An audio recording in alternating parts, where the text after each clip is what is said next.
Hey guys, welcome to Herding Little Cows to the Glory of God. This is how you're going to get our book reviews because this is when I remember to do them. We're in the car, people are eating some food, we have laundry at the laundromat, and we came to drop our books off. So we had to go to the post office first, which is right over there, and now we're here at the library to drop off our books. So books that we liked, I do these because I want to remind myself of books for my next kids, but I thought maybe someone would be interested. So this series, A World of Field Trips by Acorn, are really neat because it's like easy reading, but it talks about different places. There's going to the farm and going to a store. I don't know all the titles, but we like this series. Okay, a book I happened to find called Blacksmith Song. It's about a blacksmith making a rhythm to help slaves figure out their way to the Underground Railroad.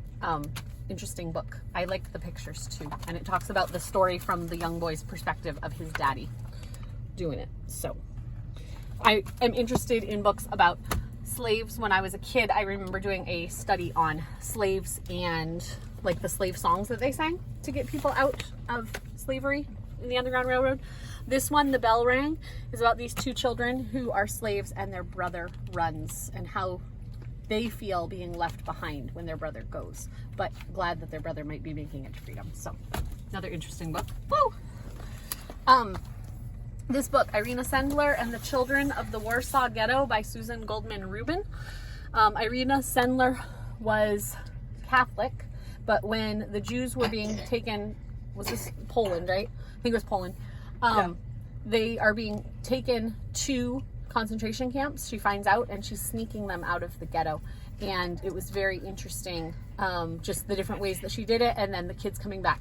In this book, I will just say that she does lie at times to get the children out. I'm not saying that lying is good, but it is a true story of what happened when she was getting the children out of them. Okay. Sybil Ludington's Midnight Ride. This is kind of an easier reader, like short chapters. Well, I guess it's not chapters, but short pages.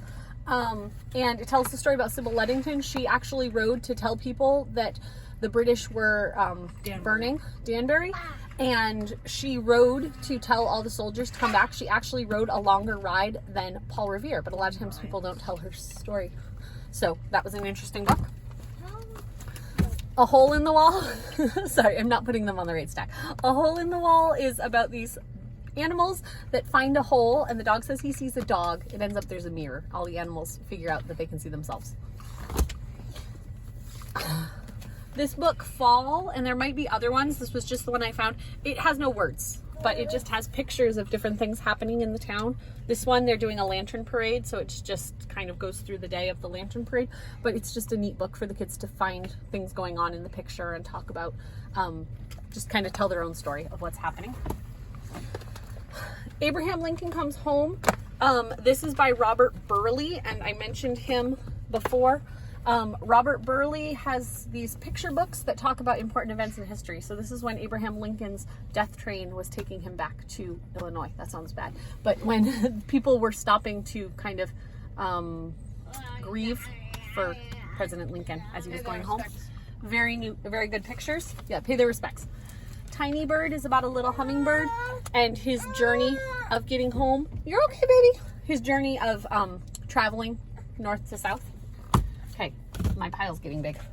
Those were not books I was specifically talking about. There's one more book though. Where is it? Oh, this one. We just read this one this morning as we were waiting at the laundromat, called Black Whiteness, again by Robert Burleigh. This is about Admiral Byrd living alone in Antarctica and living in conditions where it was under negative 60 degrees, and he actually had to put on gloves to light his lantern or else the skin would be cut off his fingers by the cold of the lantern. So that was an interesting book. So those are the books that we liked this week. There's some other books that we're keeping, some other books I'm not worried about talking about, but that is what's going on in our house. I'm hoping to do another video, a food thing in the near future, and I'm hoping to do some more Titus 2 moments for busy moms. So keep looking for those on our channel. I'm hoping to get more active on here. We've been busy doing stuff as a family, but I would like to share some of the things that have been helpful to me recently. So we will talk to you guys later on Herding Little Cows to the Glory of God.